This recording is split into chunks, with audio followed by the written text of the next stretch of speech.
Olá, estudante do 9º ano. Eu sou o professor André e nós vamos dar continuidade aos estudos do componente curricular Arte. Como é que tem sido o seu envolvimento com esse conteúdo e como você tem conseguido construir os seus conhecimentos, suas habilidades dessa área, que é tão importante para o nosso desenvolvimento emocional, afetivo, social. Afinal de contas, as artes têm muito ao que contribuir para a sua formação. Então, a gente vai avançar um pouco mais para que você continue consolidando aí essas informações e também o seu desenvolvimento. Vamos lá, o tema da aula de hoje? Bem, o tema da nossa aula de hoje é linguagem verbal e não verbal. Bem, provavelmente você já ouviu falar desse tema num outro componente curricular, que é a língua portuguesa, né? É um momento também que a gente estuda esses aspectos da linguagem para a gente poder aprender a diferenciar como é que isso se manifesta no nosso dia a dia e até mesmo para saber como é que eu posso usar isso da maneira mais adequada, mais potente. Mas como é que isso funciona nas artes, né? Nas diferentes áreas artísticas, né? A dança, a música, as artes visuais, o teatro, como é que cada uma delas utiliza essas possibilidades de expressão e de comunicação.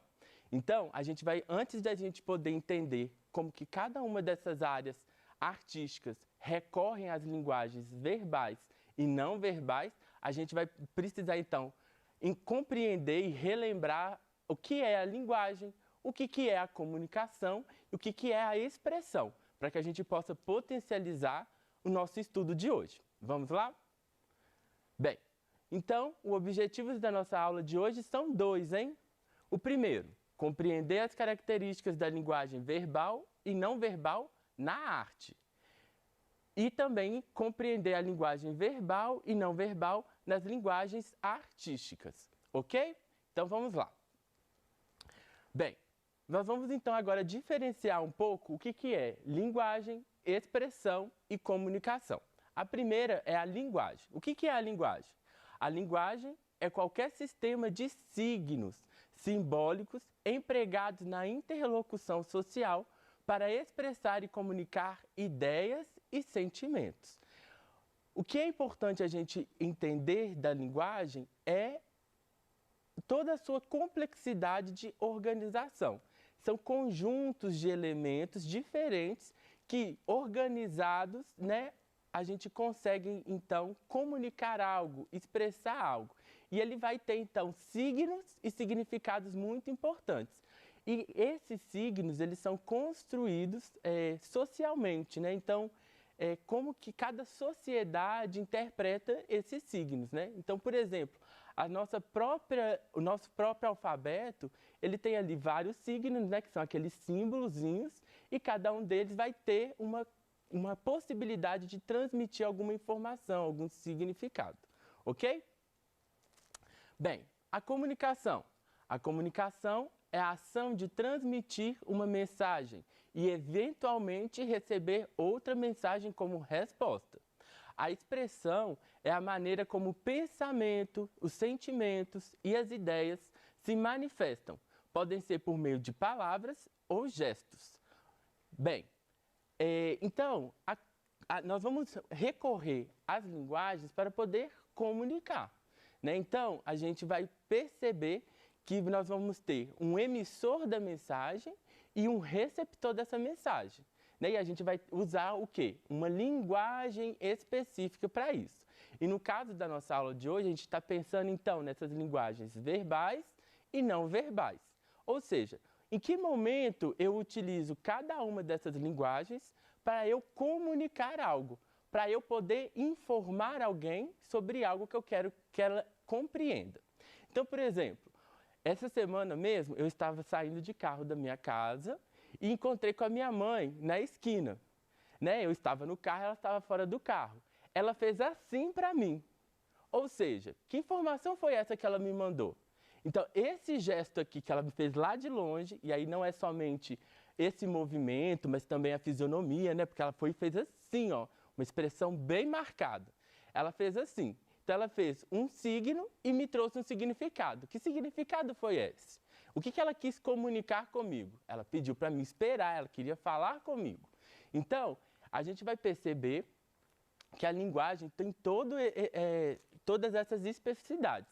E essa expressão que eu acabei de fazer, ela vai complementar o sentido dessa comunicação. Porque ela fez, vamos lá, vamos isolar as partes, tá? Ó, faço essa informação aqui, né? Ó.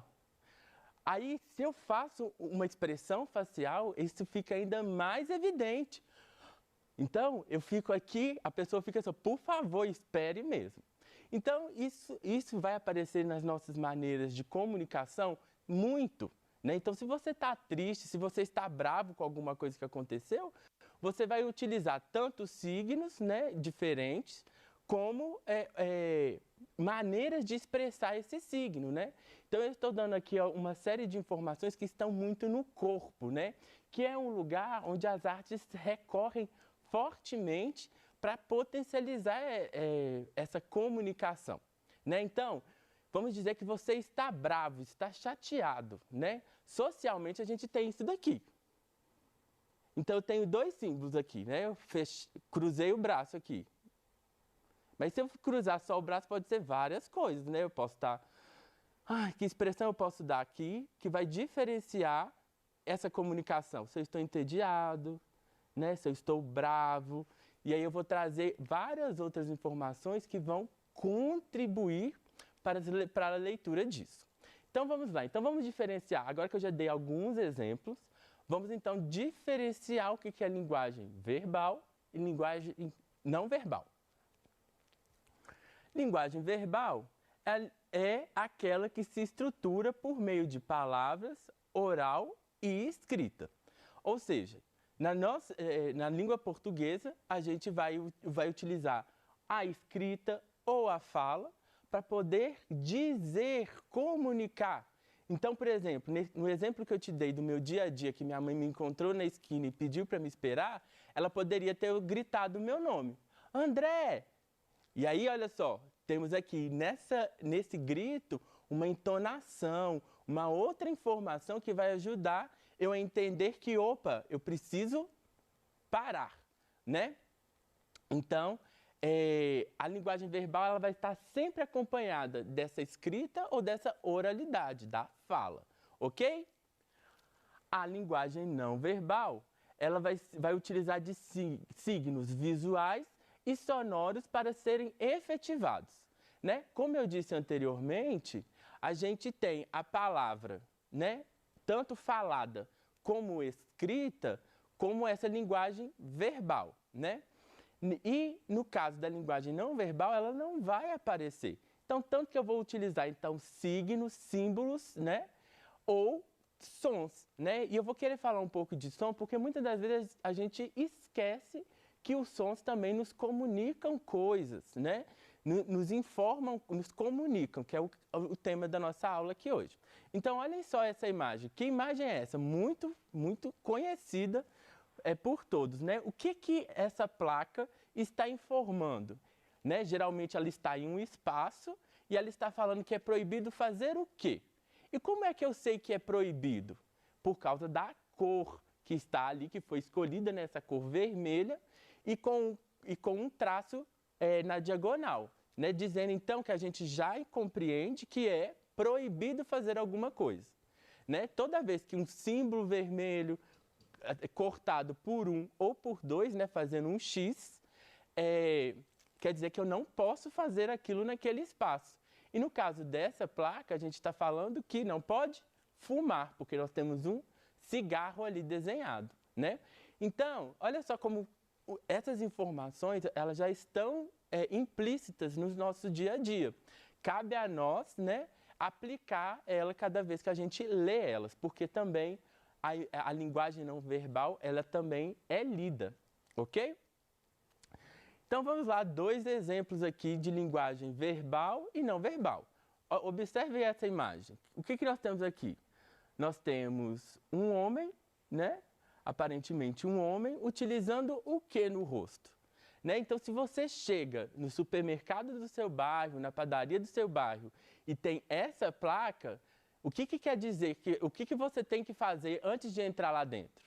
Colocar a máscara, né? E esse é o momento que a gente tem, né, visto muito dessas imagens, né, dentro desses espaços onde há obrigatoriedade do uso de máscara.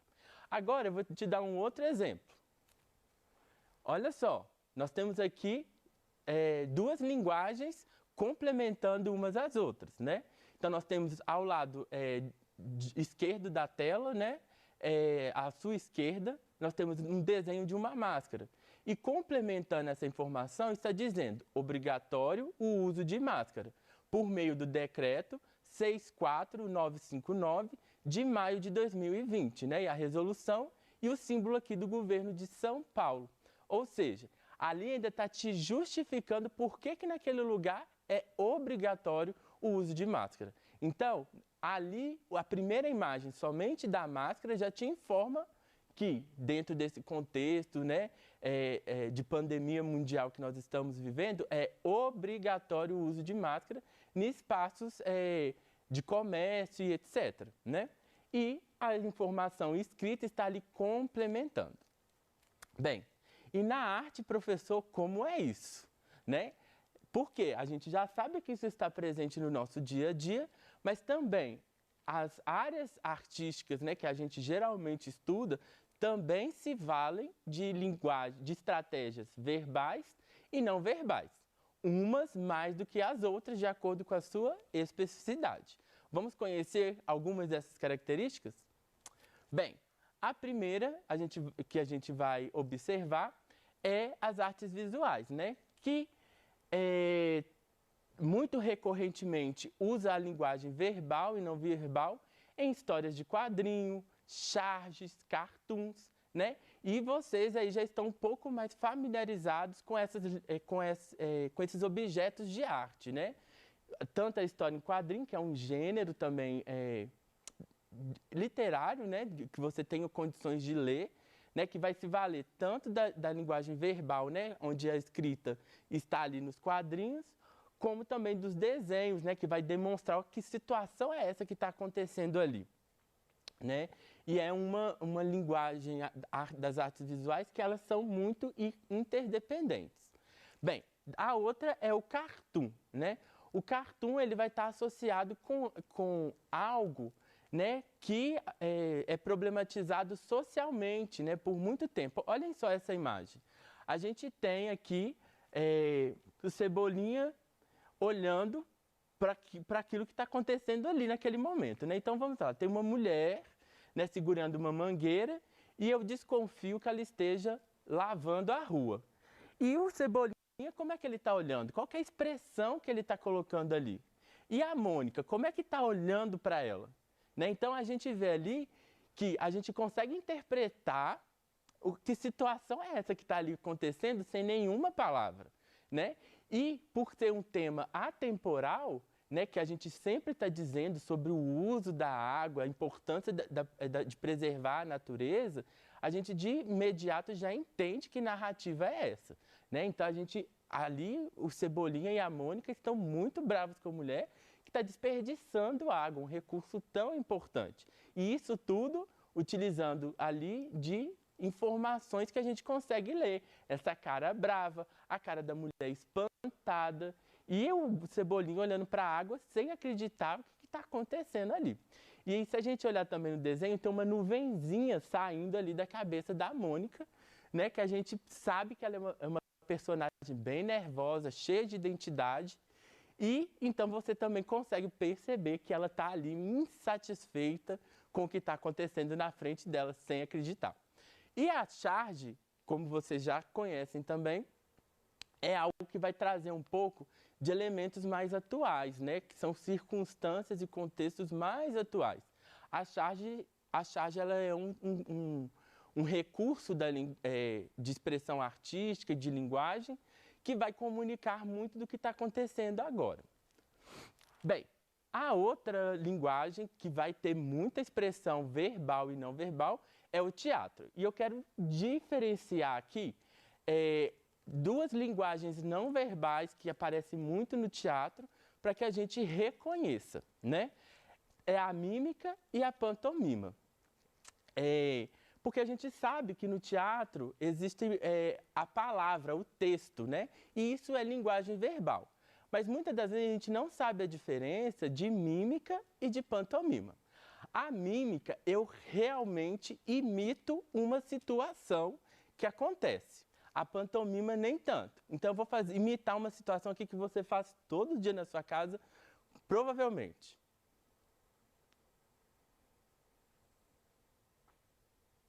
O que eu acabei de fazer?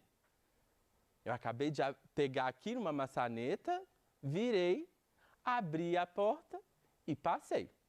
Não foi? Então, isso é a mímica. Eu descrevo corretamente o que está acontecendo.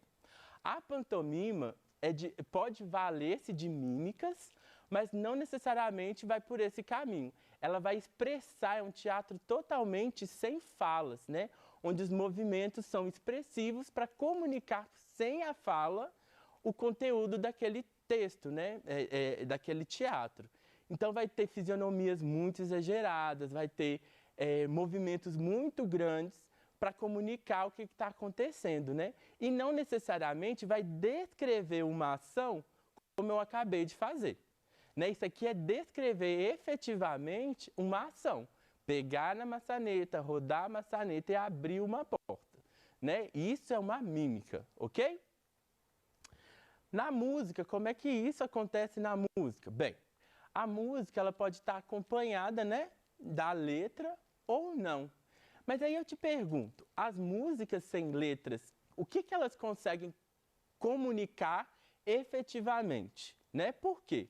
Eu posso ter sensações, experiências de fruição, né? Ou seja, o que eu sinto ao ouvir uma música que não tem letra?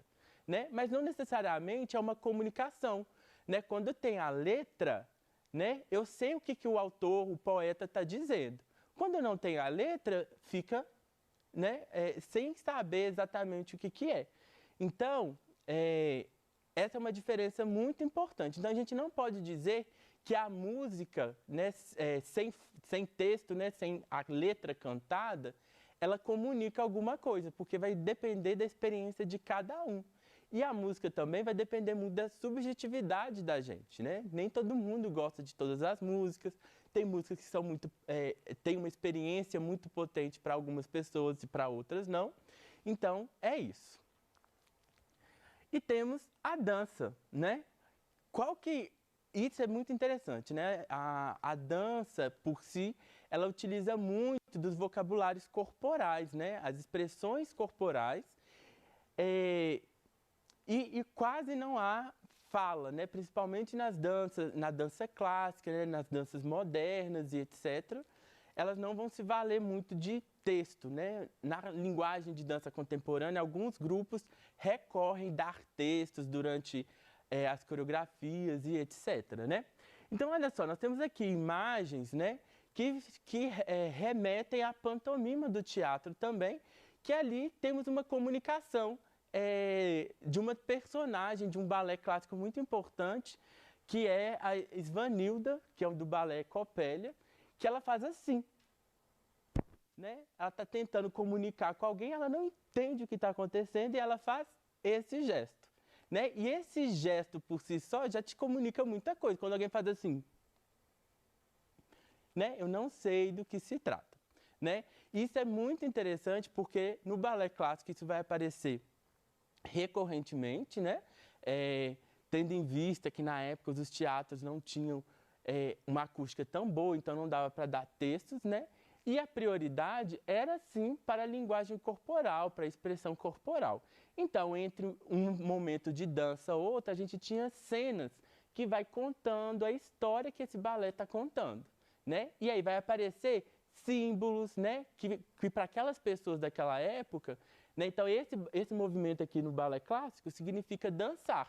Né? Então, toda vez que isso aqui aparece no balé clássico, quer dizer que está convidando alguém para dançar. Né? Então, esse aqui também é um signo e um significado que temos dentro do balé. E é nesse sentido que a arte ela funciona como linguagem. Né? As artes vão trazer elementos que têm condições de comunicar algo às pessoas por meio de linguagens verbais e não verbais, né?